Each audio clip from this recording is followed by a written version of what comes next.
again, I apologize for the delay. We'll start in just a minute.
Uh, Okay, I will call the Senate Finance Committee meeting to order. Do I have a motion to go into executive session? Second. Do I have a motion, a second to go into executive session? All those in favor say aye. Aye. All those opposed say nay. We are in executive session. Page 1, I'm rolling.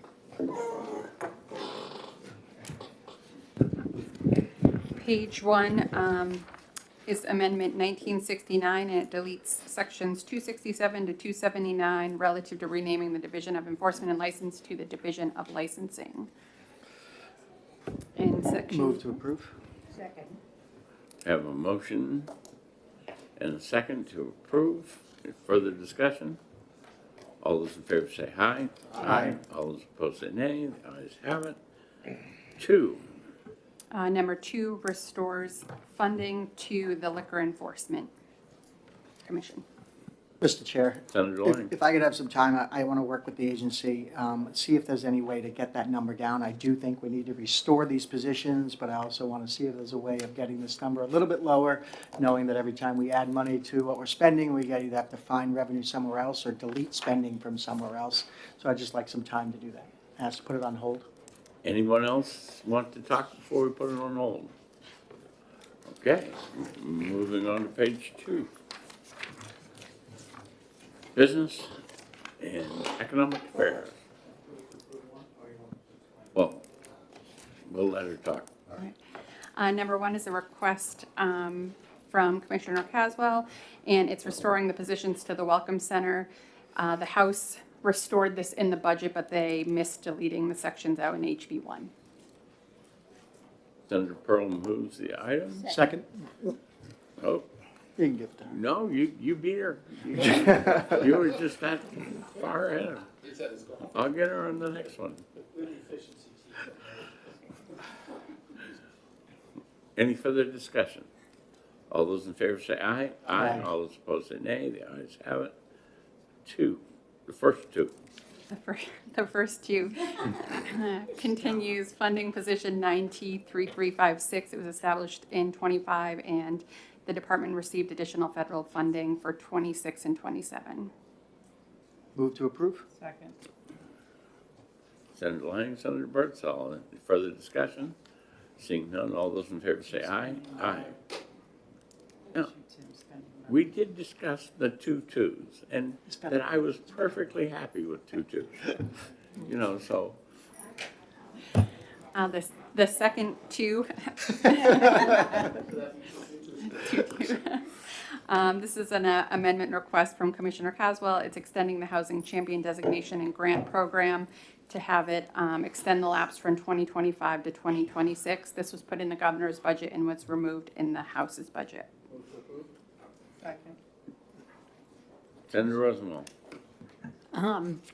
Is anyone here from BEA? Yeah. Yes. Come on up. Second.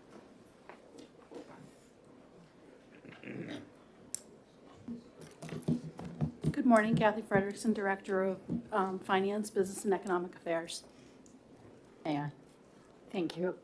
Commissioner Caswell had told me that the department's plan was to put a number of items on the executive council agenda before the end of June, so that basically there would not be a lapse. Is that still proceeding at pace?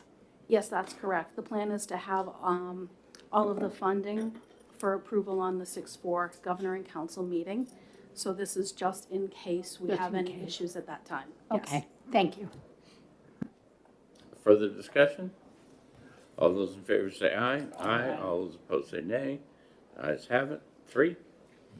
Number 3, this is a request of the LBA and Senator Gray. This is to delete sections 254 relative to travel and tourism and section 255 relative to the welcome centers. Essentially, the House put it back into HB2. We're just asking to remove it from HB2 and put it back into the budget into HB1. So no dollars change, full funding, just moving it into HB1 where it technically should be. Second. Senator Birdsall moves. Senator Rosenwald seconds. Further discussion? All those in favor say aye. Aye. All those opposed say nay. The ayes have it. Moving on. We have 4A and B. 4A and B is a request from Senator Rosenwald and Senator Innes. This is a request to increase the funding to the small development business centers by $100,000 per year in 26 and 27. And then 4B is to add a footnote into HB1 that says that the $100,000 shall be used to fund a business advisor in Coas County. Me first. All right. Mr. Chair, if I might, Certainly. You know, the SBDC is probably one of those things that gives us the biggest bang for the buck in the state. It operates out of UNH, but it is, you know, through the federal government and through our own state funding. And Coos County in particular has a need for better support of small businesses and small business development in general. So adding this to Coos County is something that the SBDC has requested. I think it would be very beneficial to the businesses up there. And as someone who actually has used the SBDC myself with small businesses in the past, I can speak from experience. They do one hell of a job. And anything that we can do to support this position, I think would be money well spent. Senator Rothman. Thank you. To follow up on that, two things. One, they used to have 2 small business advisors up there. This restores only 1 position, so it's more prudent. And secondly, earlier this session, the Senate passed a bill to declare Coos County a distressed place. And the House is doing who knows what with it. But I think that to have this seems like a prudent investment to help the North Country grow. Thank you. Senator Gray? Senator Lang, and then Senator Kroll. So again, I think though that the SBDC, the governor had reduced this expenditure, the House restored it to the previous funding level. So this is money on top of last year's budget line that they're asking for. When we're asking everybody else to take a haircut and to be a little more conservative, be a little more frugal because we're in a tough budgeting cycle, to then take this one agency and say, okay, but we're going to increase this one by $200,000, which is a 40% increase. I just don't think is reasonable. I'll be voting against this. The funding in the last budget, I believe, was $500,000. The budget that Per we got year. from the House, $500,000 per year. So Right. a total of $1 million. Yep. Thank you. But didn't we have either a separate freestanding bill last year or a House Bill 2 amendment that also added some money to them above what was in House Bill 1? We need to turn off at least one mic. I get to keep mine on. So I believe what came through from the House was less than the $500,000 per year. When it came to the Senate increased it to the $500,000 per year. I'm not sure if there was an additional bill in there, but within the budget, it was $500,000 per year in their current budget. And what we have right now is $570 in the House budget. It's $500,000 per year. The House added $570 to get them to $500,000 per year in what's in their budget now. Senator Pearl. Just a little further clarification on what Senator Rosenwald was talking about, the Coos County distress impact zone or something. I forget the exact terminology, but that was primarily to allow them and make them more attractive for federal grants and things of that nature. I certainly recognize the challenges that Coos County is facing, but I do have to agree that Senator Lynn makes a compelling argument, and I'm kind of on the same page that we're fully funding them already, and to give them more, I think, would be contrary to many other things we're doing in the budget. So I also will not be supporting. If I could make one final comment. Absolutely, Senator. There are certain things in the budget that are certainly expenses. This could be classified as an expense. I think we could also think of it as an investment. And if we can help small businesses to grow in our most distressed county in the state by providing them this additional resource, we can expect more businesses to develop, more business profits tax revenue, more business enterprise tax revenue. To me, this isn't an expense, it is an investment. I understand the position of my colleagues, I respect that position, but I would ask that we please reconsider our positions. We will put this Thank one you. on hold because of the conversations that are going on.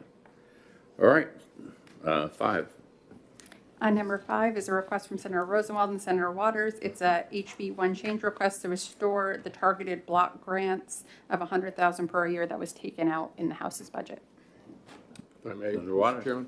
Chairman. So this program, as we all know, the Planning Commission is required under statute to provide assistance to municipalities, particularly for technical assistance relating to zoning and housing changes. And so it's $100,000 and sent out a portion of it to each of the county so that their planners continue to do this work. What makes this, I think, particularly necessary this year is because of all the changes that we have passed on housing and zoning.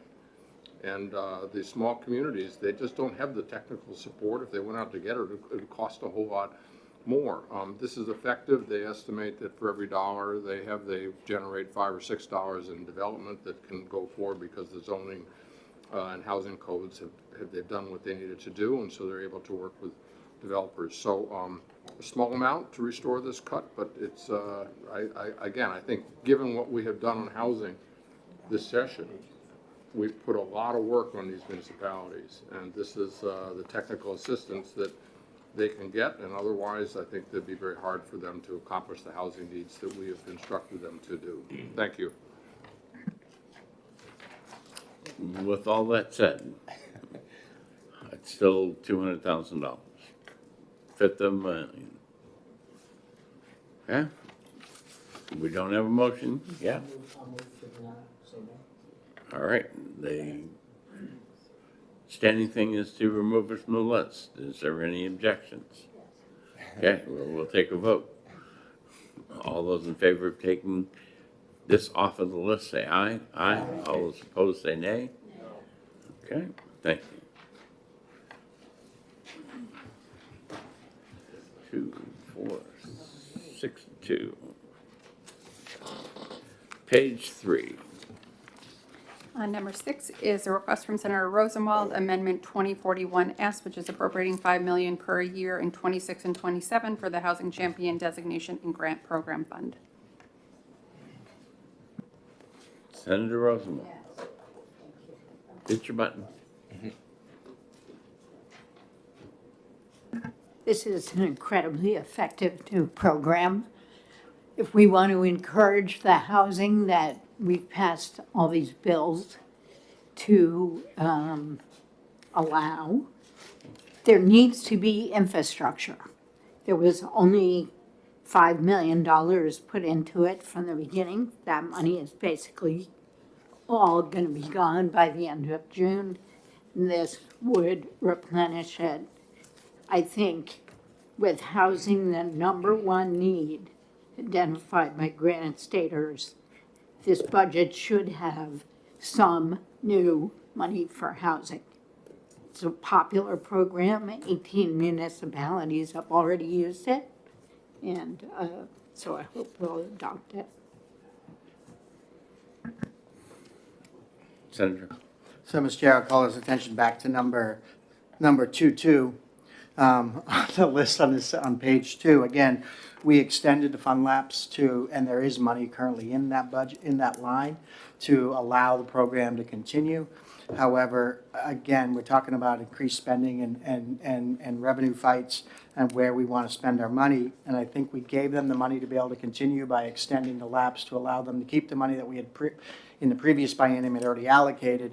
And rather than do this, and I know, again, in my district, Laconia denied, they voted down joining the Housing Champions program. For whatever reason, the town, while it might be wildly successful, there are also people that are not adopting it at all. So for that reason, I'd ask that we remove this from the list. Senator. Thank you. But we just heard from the department that all of that initial money is going to be gone by the end of June. So that lapse extension is just in case. It has been popular with 18 municipalities. I'm sorry, Laconia wasn't interested, but other places in the state were.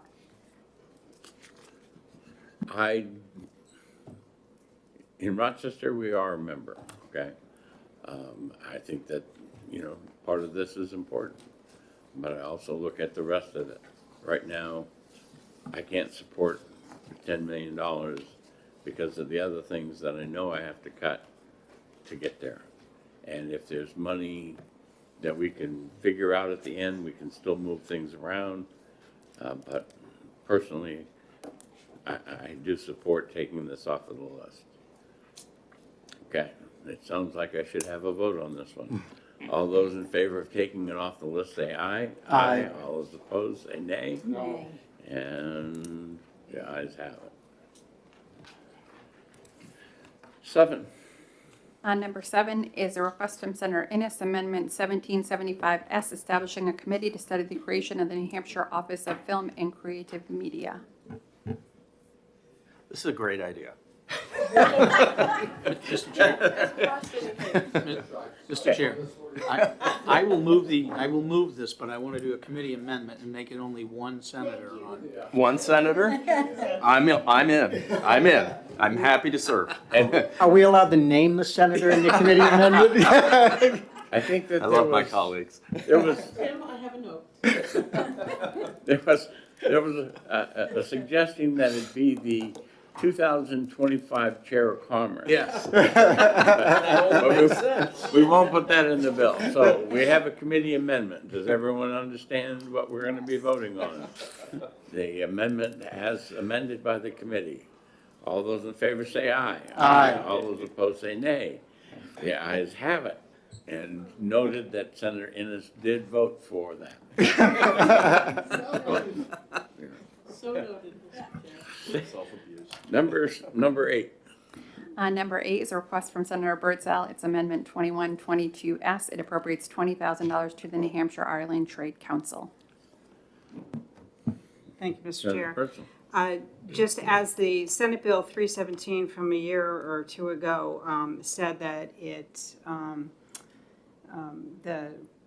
the department is responsible for funding this, the Trade Council. So this is basically just a small amount of seed money to try to work to have the Irish businesses and schools contracting with some of our businesses just to get it started. So, and it's not only going to be going into the Ireland Trade Council, it's also going to be supplementing a little bit with the Canadian Trade Council. Senator Birdsall moves. Number 8. I'll second. Mr. Chair, may I comment as well? Yes. Thank you. So I can tell you I've been on the Canadian Trade Council for about 2 years, and it's a great outreach to our neighbors to the north, and it has resulted in an awful lot of conversations and I believe furtherance in business relationships with them, and I think we've put on a couple of conferences since I've been on that have been just great outreach. So I think this money is being spent in a very wise manner that's really going to help with continuing our programs with our neighbors to the north and hopefully expanding with our neighbors in Ireland. And in the unrest that we're seeing right now with federal policies, I think this couldn't be more important than it is right now. Further comments? Seeing none. All those in favor say aye. Aye. All those opposed say nay. The ayes have it. Number 9. Number 9 is a request from Senator Lang, Amendment 2195S, and it adds Senate Bill 63 relative to the funding formula for the Division of Travel and Tourism. Senator Lang moves item number 9. I move on to pass on item number 9, if I can speak real quick. So again, Seconded. this was a fix to the law back in 2023, I think it was. Senator Ricciardi amended the way rooms and meals distributions is done. It created a new account called the Municipal Reimbursement Fund. And the way that fund is being interpreted by DRA, it changed the way this works. And so this bill was to clarify the legislative intent. It was that the travel and tourism should still get the 3.15% of the gross number, and then the 30% comes out for the municipalities for their revenue share. So it just clarifies that the math formula, this is the way we intended it. This bill passed the Senate unanimously. It passed the House Ways and Means Committee as well. Further discussion? All those in favor say aye. Aye. All those opposed say nay. The ayes have it. Moving on to page 4. Page 4, number 1, this is Department of Natural and Cultural Resources. This is a request from Commissioner Stewart requesting to delete Section 13 of HB1 relative to the back of the budget reduction. Is there any objection to removing that item from the list? Seeing none, it is removed. 2. Number 2 is a request from Commissioner Stewart as well as Senator Roosevelt, and this is restoring the Division of the Arts. Senator Rosenthal. Thank you.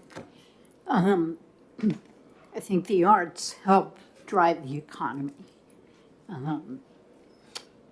And you heard from the commissioner how important this council is. So therefore, I think we should restore it. I'm going to combine this with item number 3 at the same time because I think now the discussions will be similar, so. Senator Lang. So thank you. Again, I do think the Council of the Arts is important, but in this tough budget cycle where we're balancing the needs versus the wants, a $3 million ad is probably not appropriate for a want. But I also want to give them the ability to be able to do the work that they do. So what I did was in my amendment in number 3 is I create a fund that's able to accept donations. And so the council could go out and get corporate sponsors and donations. They'd be able to use those donations to be able to get federal matching grants and then allow them to be able to at least continue in some way, shape, or form their mission and their goal. And I fund it with just $1. Further discussion, Senator Waters. Just for clarification, if under the Senator Lang's amendment, is there any funding for the Council on the Arts? Just $1. It goes to a volunteer council. So the $600,000 in the governor's budget for the first year and $400,000 in the second year, which is a 40% and then a 60% cut from the million they were getting, was essential that we still have an arts council. So if it's attached somewhere else, which may or may not be a good idea, but it has no funding, there's no arts council. I mean, just let's face it, there's no arts council. This supports the traditional arts programs, it supports the thriving arts community all around the state. And I think that if we at least restore it to the governor's level so they can function, a fund, great, but we need an arts council. And I think arts organizations, we certainly have heard from them, but it's in all of our towns and communities what they do for the cultural life, the economic life, the grants and programs so we can celebrate New Hampshire artists and traditional artists.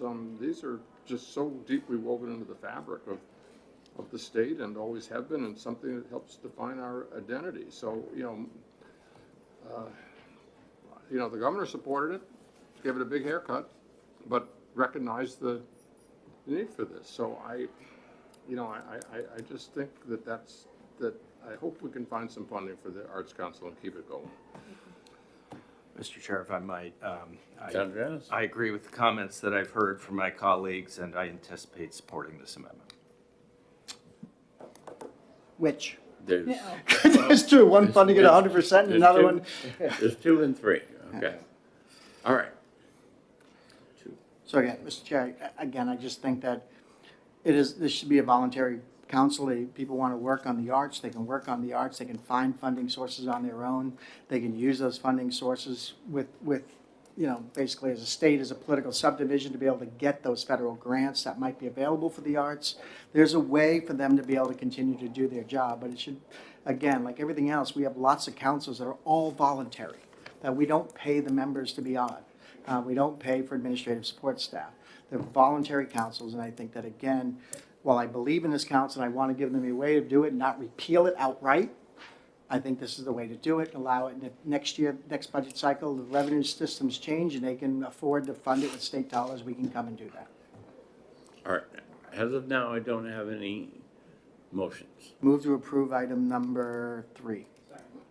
We have a motion and a second to approve item number 3. Further discussion. All those in favor say aye. Aye. All those opposed say nay. No. And that's 5-3? 4-3. Okay. 5-3. All of us are. Mr. Chair, I move we remove item number 2. Do we have objections to removing item number 2? Yes, I'll make a motion. All right, all those in favor of removing item number 2, say aye. Aye. All those opposed, say nay. Nay. 5-3. To remove. Okay, item number 4, Senator Waters. Thank you, Mr. Chairman. You have the amendment. We've heard many times the cry in this committee that we don't have the money. Well, here's the way to get the money. And this is what a lot of states do. Would provide a 25-cent surcharge on performing arts tickets. It would go into a fund that would support the Council on the Arts up to a certain level, and then beyond that, the fund would go into excess would go into the general fund. If we want to, those folks who maybe we could set up a little bucket at the center at the entrance to the music hall or the Opera House in Rochester and say, put your donation to the Arts Council in here, or we could just say that it's on the ticket you bought and you can feel good about supporting the Arts Council. I think this would work. It's what a lot of states do. It's for $100 or $200 ticket to some venue, 25 cents. So here we are. It is a way to pay for it. It's a way for those folks who want the performing arts to make sure that we have a council on the arts. And I don't think it's particularly complicated to work, be attached to the division who could work with the process out with the venues so that this money gets provided, or with the ticket sellers. And I mean, lots and lots of states do it, and their arts communities thrive because of it. So we could do it too. Thank you, Senator Mr. Lang, Chairman. as far as I know, the bucket at the end of the line, that would be allowed under the amendment that we did in 3. It would just be the 25-cent added to the ticket that wouldn't be allowed. Did you want to speak on that? Yes, thank you. Again, to your point, again, the bucket at the end of the line could very much go to the fund we created and used to be able to support the programs and get other federal grants. But there's a mechanical problem with item number 4, in that we have no infrastructure on the back end of the state to be able to support the collection of this entertainment tax. And so DRA would have to, I'm guessing we would have to have everybody register, and then treating it like rooms and meals tax, you'd have to, they have to have a process for filling it. I think this might be a good bill for next year, but it's not ready for the budget. Senator Waters? And I will say, Senator, I was one to name this the Lang Fund, by the way. Okay. I think, given your profession, it would be an honor, wouldn't it? I was assured when I put the amendment in that this could work. There'd be a way to figure out those how to get it charged, and it'll work. Other states do it. We can do it too. And I think that given the way tickets are sold, it'll be pretty easy to have figure out whether it's the venue or whether it's the online seller that provides this. And there's be some computer work that would need to be done, and connection, and we'd have to identify that. I did specifically say performing arts, so I don't mean up at the Loudon Speedway, although boy, 25 cents a ticket up there, you can do pretty well. But it's performing arts centers, and I think that could be identified as such, and we could get this done. Certainly, I agree with Senator Lang that what we're asked to do here is far beyond what I need to be able to do in the budget and the time I have allowed to do it and to set up the infrastructure. So. I'm going to move to remove. Can I ask one more question before we vote? Absolutely. Yeah, go if you need a second. Go. Senator Lang and Senator Innes have moved. Mr. Chairman, I think that it's pretty clear, having passed Amendment 3, that the Arts Council is dead. I'm sorry, that's the reality of it. And as of July 1st, people are out of positions that shuts its doors. That's what it is. If there was some sense that this amendment, can't do it now, but maybe could have support next year, then I think we ought to keep the Arts Council going. That we ought to put, we ought to entertain, maybe if not today, a next meeting, another amendment that would put an amount that could be agreed to, so that it keeps its doors open. Thank you, Mr. Chairman. And certainly, Senator, you are entitled to bring any amendments that you want before the committee. Senator Rosenbaum. Thank you. I would echo my colleagues' comments. I think if we need to set up some infrastructure and we could put some amount of money in the first year and have it going by the second year. I wouldn't call it a tax, I would call it a fee. This budget raises fees all over the place. So I don't think it's inconsistent with any of what the House has done or any of what we've been discussing so far. Yes, ma'am. And as I said before, committee members are allowed to bring amendments, so. But for this one, we have a suggestion to remove it. All those in favor of removing it, say aye. Aye. All those opposed, say nay. Nay. And we're at 6-2. Item 5A and 5B and 5C are open for discussion. We have a motion on 5A from Senator Birdsall Second? to move it, Senator Lang.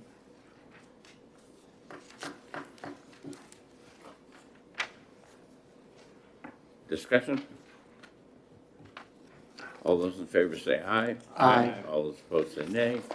The ayes have it. 5B. Move to approve? Lang, Birdsall. Discussion? All those in favor say aye. Aye. All those opposed say nay. The ayes have it. 5C. Ask to hold? Yeah, hold. Yeah, I have a hold as well. Just, Senator Birdsall. I think we put it on hold because we wanted to find out, I think on where the other funding, a breakdown of what that other funding was. This is Fund Administrative Position 11446 within Division of Historical and Resources to maintain the community continuity of operations. Commissioner Stewart, it was listed as interagency transfer. So just didn't know which funds it was coming from. I apologize, I don't have that in front of me, I know my business administrator's watching this, so maybe we'll. That's all right. We'll put it on hold and we'll revisit it when we get to doing the hold items. And we're going to look at the hold items again tomorrow, so. Great, I'll get back to you. Item number 6. Move to approve? Second? We have Lang and Rosenbaum, I think. Okay, discussion? All those in favor say aye. Aye. All those opposed say nay. The ayes have it. Moving on to 6. Mr. Chair, I would move to approve section 1 and 2 of number 1. The section 3 about the fish and game dedicated funds, I know we're trying to look at all dedicated funds separately, so I think we probably should take that out and put that subject to all of the other dedicated funds the same way we're looking at them. So So Senator Pearl moves section 1 and 2, and Senator Waters seconds it. And section 3 would be taken out. That would be a committee amendment to take out section 3. Okay, everybody know what we're voting on? Yes, Senator Waters. I just wanted to particularly thank Senator Pearl and, of course, Director Simek and Commissioner Scott for the work on this and really supporting the governor's plan on DES and permitting and maintaining the appropriate protection for federal and state statute on endangered species. So this is a good move, and I think it's really good, the partnership with Director Simek and Commissioner Scott and fulfilling the governor's plan on this. And I think also I appreciate that we have, listened to the department and, figured out how the funds should be handled and so on and so forth. On the that last section, I know there's conversation about the dedicated fees. I would hope that since so many of these we identified as ones that it would not be illegal to take the fee on, and I would just hope that when, whatever language we end up with the new plan on fees, that there be some specification that in the options offered to the governor, that the ones, that maybe list them, that would not be appropriate to default to a tax, you know, the fee on the dedicated funds that we identify, and it's not just in this department, but other ones, so that when that comes forward, we can say to folks, yeah, that we recognize it would not be illegal to do this, so that actually couldn't be an option for the governor. So just want to After mention this that. meeting, Ms. Martone will send to the committee the proposed language Thank you. on the dedicated fees. What it basically says is, notwithstanding any other law to the contrary, that items in 612, that she needs to come up with, was it $26 million over the biennium? So you'll see it. It puts the onus on her. She's the one that's in charge of all those departments where the money would come from. So we'll have that discussion on that as we go along. Thank you. And if I may, Mr. Chairman, the notwithstanding provision would just be for state statute, not federal, of course. Okay, thank you. I don't think they gave me permission Oh, to you're working on it. do You're working on it. anything but the state. You're the boss. You're the Just- boss. Just saying, just saying. Okay. Thank you. So I don't think we voted on that yet, right? So we're going to section 1, section 2. We're going to have section 3 removed from the amendment. All right, everyone's clear? All those in favor say aye. Aye. All those opposed say nay. The ayes have it. Number 2, Move to approve. Second. Earl and Waters again. Oh, we're doing good. He beat you out by a tenth of a second, maybe. All right, discussion. All those in favor say aye. Aye. All those opposed say nay. The ayes have it. Moving on to the Veterans Home.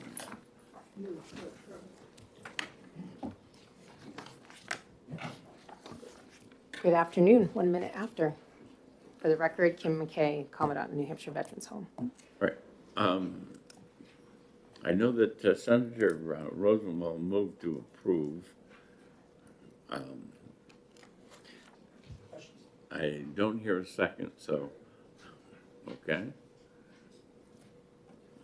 So, thank you, Commandant, for coming in. I guess, it looks like, again, you had this authority We did. before. It was removed for some reason last budget cycle. Was there ever an issue in the last budget cycle that No. the removal of that became a problem? No, thank you. So it was not, it was removed because we had a changing of the position and we didn't have anybody in the position. I was unaware that I had to put this in, being new to the position, so it fell off. But it is difficult because we aren't able to move monies within budget lines currently, so we're asking to reinstate it, so we have that capability again, still with the finance and the governor and council oversight. I guess my question was, though, this last budget cycle, did not having this authority cause problems? Yes. And It if you just could give me an example of what It that problem requires would be. us to take more steps to put in play, like move money into this account and then move it back into this account. There was a lot more moving of the monies, and that's time and effort on our staff's point to prepare that, go to governor and council, go to finance, set that up, where normally we could just transfer those monies easily, and we weren't able to do that this time. My main problem with this one is the personnel stuff. We don't give people the ability to move money out of personnel accounts without going to fiscal. So, Could we exempt that part? well, and that's part of the reason that I'm speaking right Yes. now, okay?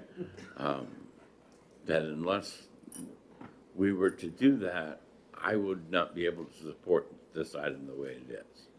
So, we do have a motion and a second. If there's further discussion, Can we do a committee amendment to exempt the personnel line from, we could do a committee amendment. Certainly, I think I would rather have, that talked over between, because I don't want, it's very difficult for me to give them carte blanche, okay? Understood. And that's my problem with this one. So how exactly that would be worded in here and the implications of striking out the personal stuff, I think it's on line 12 or something of the amendment. I just want people to look at it. Mr. Chairman, I know there's a motion on the floor, but would it be appropriate that we hold this until you could get the information you need and have it come forward next week? If the motion stays on the floor, we would have to vote on the motion, and then we could put it on hold. But right now, we have a motion and a second. Senator? So just looking at your amendment, it does require fiscal committee approval of transfers over $100,000, which is pretty standard. And again, fiscal committee approval of transfer of appropriations from permanent personnel or employee benefits. So I guess I don't really understand here. I just want to make sure, I saw this morning because it was too small to read on my phone last night, okay? I mean, I guess what I'm saying is it is subject to the fiscal committee approval Yeah, I in two understand that. different ways. I understand that, but my personal opinion is that if we're voting on this the way it is, I'm gonna vote no. And then, since we won't have a motion at that time, I will put it on hold. Okay, we'll withdraw the motion and withdraw the second and put this one on hold. Thank you, sir. Okay. Page 8.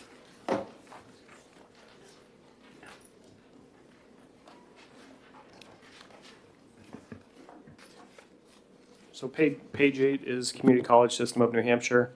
Item number 1 is relative to the dual and concurrent enrollment program. The governor had recommended $3 million per year. The House reduced that to $2.5 million. So the request here would be adding $500,000 per year to bring it up to the $3 million a year level. You can pull the chair up.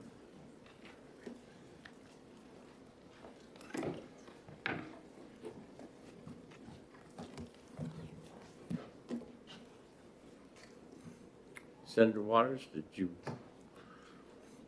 want to elicit any comments from the community college system? Yes. Hold on. Do you want a motion, or we're on item 1, are we? No. I just wanted you to say, I'd like to hear from the community college system. I'd like to hear from the community college system That's all I was asking. on items Chairman, 1 through 4. before we Thank you, begin- Mr. President. Before we begin, Mr. Chairman, I'm going to declare that I have a conflict of interest. I do work with the community college system, and I feel that I shouldn't be voting on this item. Thank you. Okay. I just need a senator to invite them up. Other people that want to come up, they have to be invited by the senator. I guess my training program hasn't been completed, so that, when I see Well, your good. hand lift, I know to bark.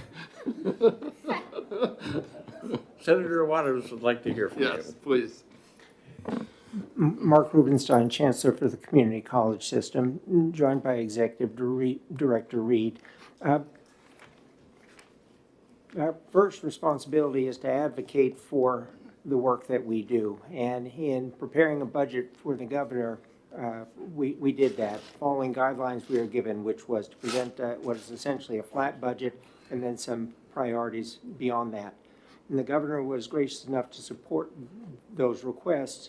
The House chose to bring the budget back to the current biennium's level. In the time since we first presented to Senate Finance, some things have changed, and we shared by letter a couple of weeks ago a significant part of that.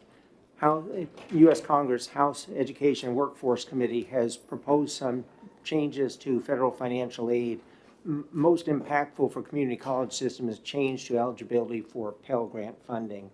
And in that context, causes us to revisit our own priorities, what we've asked of the Senate and the legislature. At this time, our single highest priority would be restoration of unique funding, which touches about 3,000 of our students each year, more than 7,000 students across the state. We think that it provides an important backstop against the risk that as many as 2,000 of our current Pell recipients will lose eligibility for those grants in the coming year if that legislation is adopted in Washington. Beyond that, we would also ask consideration for support for increasing the early college program. In the current year, we served over 10,800 students, about an 8% increase in the number of students, almost 60,000 credits, and as I've shared before, about $14 million worth of tuition and fees. That's leveraged by an investment of $2.5 million from the state. That program has continued to grow. We think that the return on investment to students and families, the encouragement it provides for students to pursue degrees and certificates through our programs is invaluable to them and to the state. Within the last week, I've had the privilege of attending commencements at 4 of our 7 colleges, scheduling conflicts precluding 3. The opportunity to see students who are walking across the stage receiving degrees and certificates for nurses, welding, automotive technicians, transfer programs to business and liberal arts, other things that are important to the state's workforce. We're simply trying, in the context of what we know to be a challenging biennial budget process, to prioritize where we think we can offer the greatest return on investment for our students in the state. Senator Waters. Yeah, thank you. Thank you, Mr. Chairman. And thank you, Chancellor. So if you could expand a little bit on the issue about the federal changes to Pell, that as I understand it, it's particularly targeting the part-time students, part-time Pell Grants, and that would have major impact on your students? Exactly right. Most students in community colleges enroll by the credit based on a course, and the new threshold would establish 15 credits a semester as full-time, 7.5 as the minimum threshold for eligibility for Pell funding. Half of our students currently register for fewer than 7.5 credits per term. The impetus is well-intentioned. Encourage students to move more quickly. More robust enrollment will get them to the finish line faster.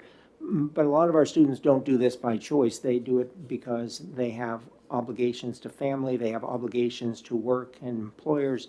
And so there's as great a risk that our students will simply pull back as step forward. They will have to withdraw or slow down, and losing federal funding and also potentially losing some element of state funding likely to exacerbate that problem, discourage students from completing degrees and certificates in areas that this state needs.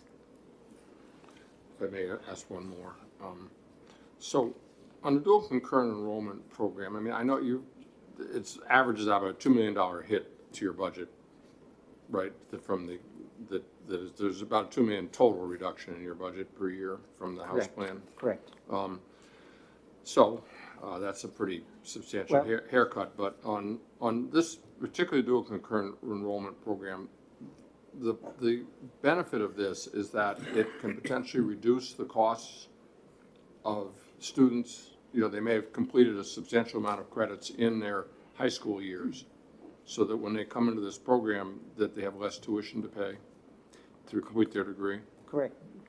And just to clarify, in your first point, the $4 million, the $2 million for years, relatively speaking, what the House removed from the governor's recommended budget, of which was $500,000 each year for the early college program. Students who complete work through early college, those credits flow into our degree and certificate programs, and under the work that's been done through House Bill 1530, the Pathways program between the community college system and the university system, whether students come through us or directly to the university system, it saves students either at our rates, as I said, $14 million for those students who choose to take those credits and have those applied to degrees through the university system, more substantial savings. So yes, it saves cost and in some cases even time to degree if a student can save themselves a semester or a year. We've had instances where students received their associate degree. Yesterday, at Manchester Community College's commencement event, we had a handful of students through Spark Academy who are receiving their associate degrees prior to receiving their high school diplomas. That saves those students and their families the cost of 2 years of college, also allows them to begin earning 2 years more quickly as they enter the workforce. Thank you. Senator Lang. Just a generic question. What's the gross budget of the community college system of New Hampshire? All in about 130 million. 130 million. The problem that I have with this one right now, not even going to unique funds, which Senator Waters was trying to educate me more on. We're going to be talking about unique funds later, so I want to take that one off the table for right now. But the increases that we're talking here, we need to also do that in conjunction with the UNH fees, because that all comes in together. So my suggestion would be to put 1, 2, and 3 on hold for right now. Agreed. And then have that discussion as we move forward with the rest of the education costs. That will give you time to work with Senator Waters on reorienting any of the priorities in here. When you're asking for more money, my answer to you would be good luck, because we haven't approved a lot of requests for new money, so. And I appreciate that. And again, although first responsibility is to advocate for what we've originally requested for, understanding the challenges that you face, would be willing to work with Senator Waters to reassign our priorities as I've described them. We have discussed previously, our board has the authority to address tuition increases, and the tuition freeze is something that, if not available, we have at least an opportunity to mitigate that. When you have one of your instructors, professors teaching at the local school, do they receive any compensation from the local school to offset your costs? Majority of that instruction is actually happening at the expense of the school district. Those are academically qualified teachers hired by schools who are delivering our curriculum on our behalf. There are instances where it is our faculty who are delivering curriculum, particularly on our campuses or through online learning. Okay, we can explore maybe something in there to help. All right, is there anyone who objects to putting 1, 2, and 3 on hold? All right, we have item number 4. Item number 4, Senator Waters moves ought to pass, seconded by Senator Lang. Further discussion? All those in favor say aye. Aye. All those opposed say nay. The ayes have it. Thank you. Page 9, lottery. Is anybody feeling lucky? As you say, Mr. Chair, people might want to go get a drink or place a bet on the over and under and how long this is going to take. Well, that may be, but I don't know that they have that set up. So. So if I may, Mr. Chair, I'm going to move ought to pass on item number 1 and speak to it afterwards. I'm going to let LBA speak first. Oh, LBA speak first. So for item number 1, this is essentially the language from Senate Bill 83 with some tweaks. The revenue that's presented here for general fund, education trust fund, the elderly, disabled, blind, deaf exemption reimbursement fund, and then the revenue going to the governor's commission, these are estimates based solely on Senate Bill 83's provision. This doesn't take any consideration in what the House passed.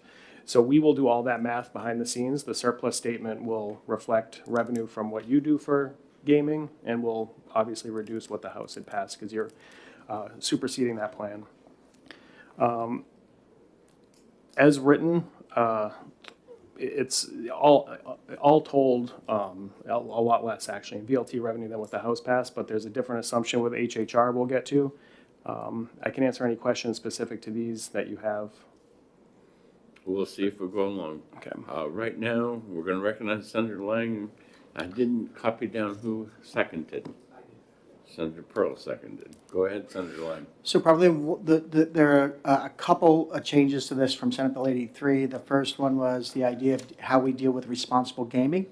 And you'll see a reduction in the line a little bit later, and it deals with responsible gaming. But with the consent of the governor, we're going to have an amendment later to rename the Commission on Alcohol, Drugs, and something or other, to the Commission on Addiction Treatment and Prevention. And I took a 1/4 point of the tax revenue, and I give that to the governor's commission to be able to deal with responsible gaming.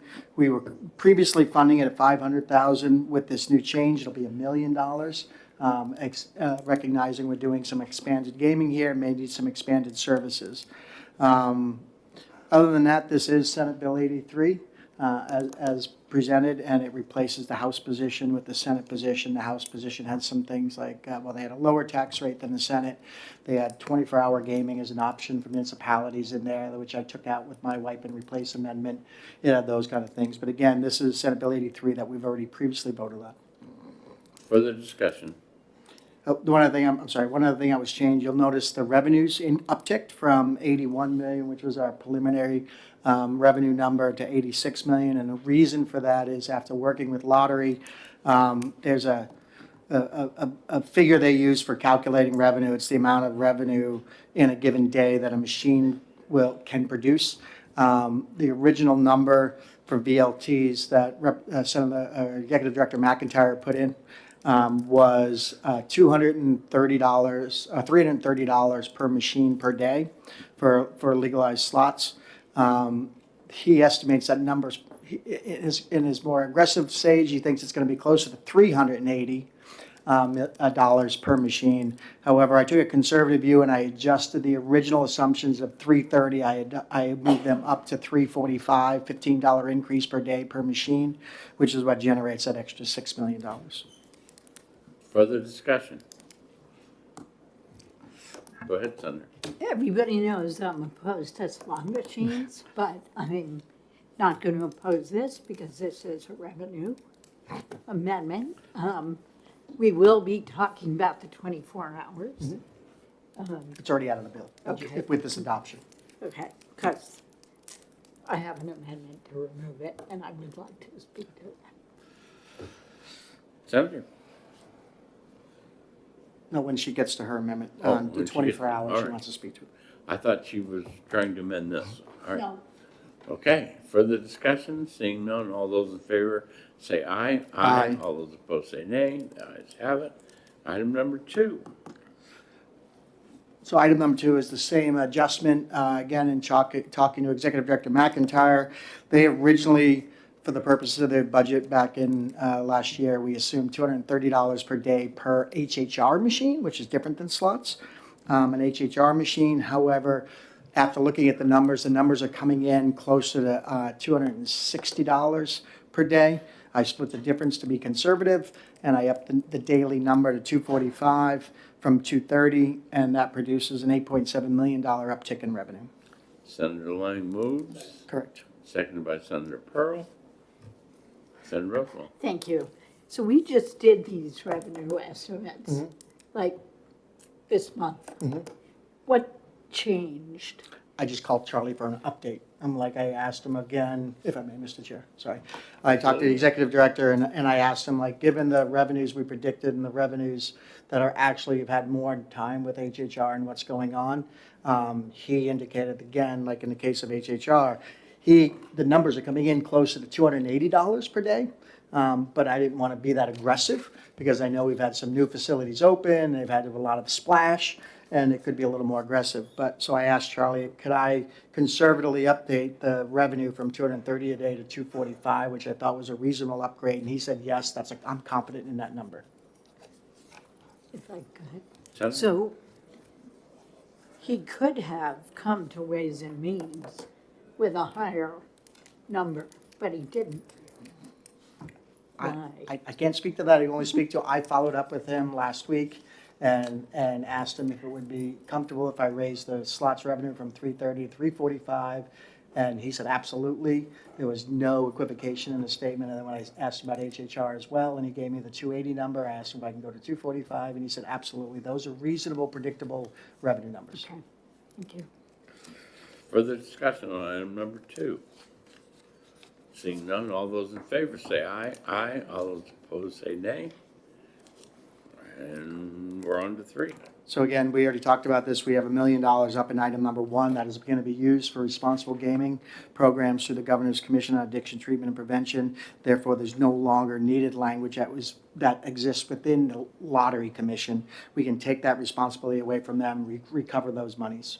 And that's what this does. Senator Waters. Yeah, if I may add, being a member of that commission, I think this is a good idea. I think it's appropriate. The expertise will be there with Health and Human Services as for this, everything this commission does, and I think that this will be very effective. Senator Lang moves and Senator Waters seconds. Item number 3. Further discussion. All those in favor say aye. Aye. All those opposed say nay. We're on to 4. We'll start this easy. I move item number 4, and we'll get a second and go from there.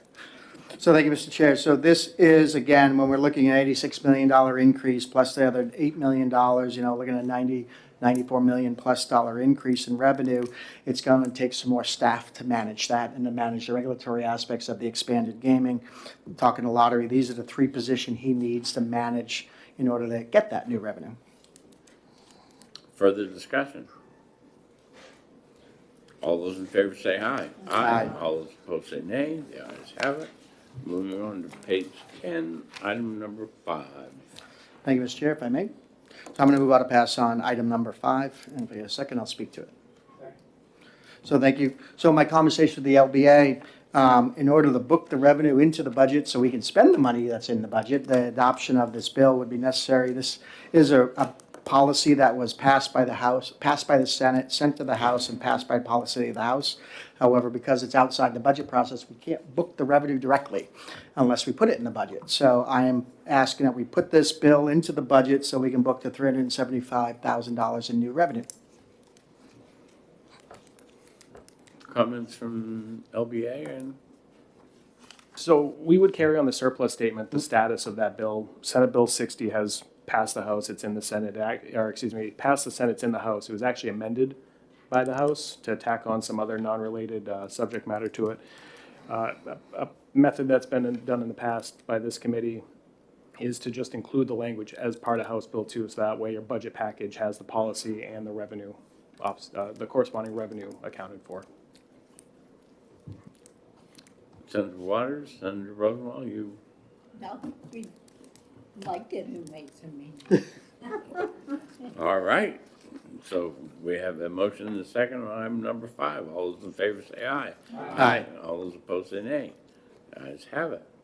Item number 6, Senator Rosenwald. Thank you. Thank you to my colleague for wiping this out earlier, but I wanted to speak about this because this provision in House Bill 2 has gotten absolutely no attention, and I think it deserved it, because it would have allowed 24-hour gambling and liquor sales. And I think, well, I was in the House, so I'd say it was probably 10 or 12 years ago, we passed a bill that allowed municipalities to opt in to sell alcohol until 2 a.m. I don't think any city or town has ever opted in to that.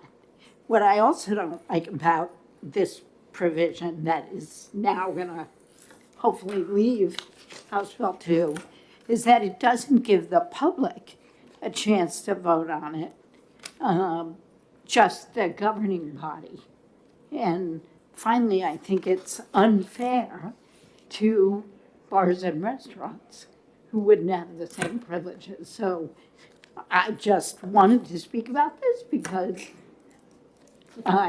it hasn't gotten any attention, and I think it should. Thank you. I'll just say that the gaming commission the study committee I served on over the summer soundly rejected this idea. So. Item number 7, I move out of pass. Well, we need, I gotta finish 6, all right. Well, Are there any objections to removing 6 from the list? Seeing none, it is removed. Item number 7. Move out of pass on item number 7. Senator Lang, Senator So Pearl. this is similar to section, item number 5. This bill passed the House, came over to the Senate. The Senate slightly modified it. So for some reason in Keno, we set specific hours of operation you could work, whether you were open, so I'll say 10 a.m., I don't remember what the actual time is in the morning, but 10 a.m. But if a convenience store sells Keno and is open at 8 a.m., they weren't allowed to sell Keno from 8 to 10 a.m. while they were open. They had to wait till 10 before they can turn the Keno machine on to be able to send Keno licensure. So what this bill says, basically, what the amendment says and the bill says is that if the business is open and Keno is legal in your town, you can sell Keno. It just clarifies it, but it also have a revenue uptick to us to the tune of $3.9 million by allowing these businesses that are artificially restricted to when they could sell, to allow them to sell while their doors are open. Further discussion on item number 7. All those in favor say aye. Aye. All those opposed say nay. The ayes have it. Number 8. Move out of pass on number 8. So this bill does, again, to the conversation around booking revenue. What this bill does is inverts the current law around Keno. So it says that towns are, the bill as it came in said that towns could vote to prohibit, it was originally limited to just slots, and we changed it to all gaming if they choose to. They can, any games of chance the town could vote to prohibit and not allow within their border confines. That bill passed the House and passed the Senate as amended. The add to that was on Keno, we wanted the laws to be consistent. Instead of saying you could vote to prohibit gaming, but you have to then instead vote to allow Keno. And every place is illegal until legal. We inverted it so it's a uniform standard. If you want to prohibit gaming and want to prohibit Keno in your community, you can take a vote. I delayed in the bill the implementation of this law for 18 months to give towns the chance to, if they want to prohibit, to have a chance to get it on their ballot before it becomes legal everywhere. So they have the chance. In committee, it was estimated between 1% and 3% of towns would vote to prohibit. And so I didn't see the reason to make 97% of the rest of the state have to take a vote to allow. So, so this bill does that. There's estimated revenue in the third quarter, in the last quarter of the biennium, the last 6 months, it was estimated around $500,000. Reason why I brought the bill forward was it says it to be determined, but in the conversations with Lottery, that was the estimated number. In the last half of the last year, we would see an increased revenue. Further discussion? Seeing none, all those in favor say aye. Aye. All those opposed say nay. The ayes have it. That is the end of our list. Tomorrow, what is it, half hour after session or whatever? Make sure to remind me and I'll announce it. Okay. For those that are listening, that may take a little bit of time because we do need to have time for a caucus after session and stuff, so we may be a little delayed. 2:30, it was posted for 2:30 or. Okay, so if the session goes longer, then we may need a little time for caucus, so we may not start right at that time, but we'll start as soon as we can. We will go over just looking quickly at the things that are on hold. Many of these senators have go-dos on those items, as well as I have go-dos on those items. That is going to be the subject of all next week, is going through that hold list and getting those amendments or continuing the discussions. So you're going to have a busy rest of this week and a busy next week. Senator Rosenwald. Question. Will we be getting an updated recap sheet from LBA with those old items? Yes. So our plan is to, tomorrow you'll have your regular scheduled agencies. I think you have corrections, environmental services, SMHHS. We will also have a separate hold packet with everything through today. Again, just similarly like we had, I think it was We Tuesday had or Monday. on Monday. Yeah, Monday we had that. You will have the two separate packages. Yes. And again, it's, no, what we had last Monday. Okay, we had two packages last Monday, the Monday package and the hold package. Tomorrow you will have the Thursday package and the revised hold package. And then starting next week, you're gonna have the hold package because everything else will have been gone through at least the first time. Okay, so watch your calendars. There's a lot of work to be done, not so much in here. It's work that you guys and I need to do outside of here to get the things ready, get with LBA to get the things done. All right, comments? Again, so Mr. Chair, is our goal to make sure we have all revenue input done so that we can figure out what the balance of the budget looks like. And if we have to, we'll meet to either, we can have room to add items or may have to delete items after we're all done. Certainly when we get to Thursday and Friday of next week, that's where we need to be. Thank you. All right? When we get into Monday the week after, okay, we need, if there's anything out there on hold, we need to do it. We need to get that done so that at the end of Monday, the thing will go to print, okay? And then on Tuesday morning, I don't know whether we scheduled it yet for a time. Well, usually finance is 1 p.m. All right, so at 1 p.m., we'll need to take a vote on the final budget. And that will be all your amendments. Hopefully will be included at that time. You'll have the package. How long you'll have to look at it before we actually vote may not be a long time. So make sure that you understand the things that we've done as we went along. All right, any other questions? Do I have a motion to come out of the executive session? We have a motion second to come out of executive session. All those in favor say aye. Aye. All those opposed say nay. We are out of executive session. Our business of the day being complete, we are adjourned.